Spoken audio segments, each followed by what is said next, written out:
Hey, how you doing? Wanted to go over with you today. We have a new adhesive that we're bringing in to the store that we're going to start selling. It's called the MI-3087. This is a black rubber adhesive, and we're using this in replacement as a replacement for the MI-2000 that we've sold here for years at the shop. This will last a little longer for you in a metal tube. It comes in a 1-ounce tube, and we'll have some quantity discounts on the website for this as well. We'll be using this for on a speaker here. This is an EV speaker we're showing you. We'll be using it for lead wire dressing during reconing, and we'll also use it for dust cap replacement as well on these types of dust caps on these Pro speakers, and you can use it for various other repairs. It's great stuff. It's a replacement for the MI-2000. Part number is MI-3087, and you'll see this on the website at simplyspeakers.com. If you need information, just hit us up there, and we're glad to help you out. Alright, so we'll show you how to do the dust cap replacement on the EV woofer. Again, JBL, Altec, and some of the others are very similar. Here's the dust cap, here's the woofer, and you'll see on this particular cone there's kind of a groove or a line pressed in the cone to show you where the cap goes. In many cases you won't see that, so you'll have to kind of center the dust cap by hand.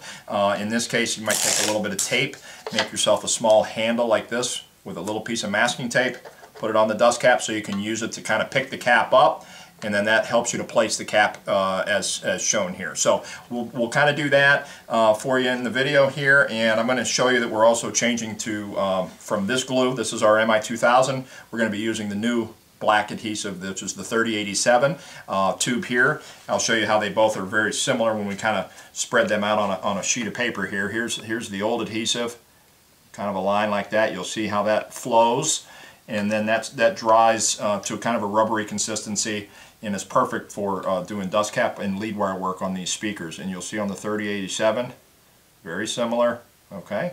Same kind of thing.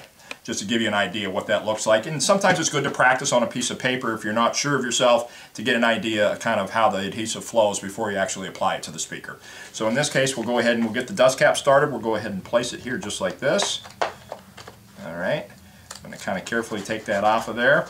And then I like to just take a bolt or something heavy like this to kind of place on the speaker to give it some weight to kind of hold it in place, and then you can spin the speaker, just kind of keep it stationary. So keep the speaker like this, turn the speaker, hold the glue in one hand like so, and I'll show you. We'll just kind of come in, apply pressure from the back of the tube evenly, and just spinning with one hand and glue with the other. Just like that. Put the cap back on that, and I like to kind of take the weight off and exercise the cone a little bit to kind of help set the adhesive in place. And we'll set that weight back in there just like that. Let that dry up. Overnight is best, several hours is minimum. On this, the adhesive will kind of shrink and tighten up and kind of lock everything together there, and at that point you're good to go. Alright, so we've come back, we've let this set up. We did an overnight setup on this just to, the longer the better.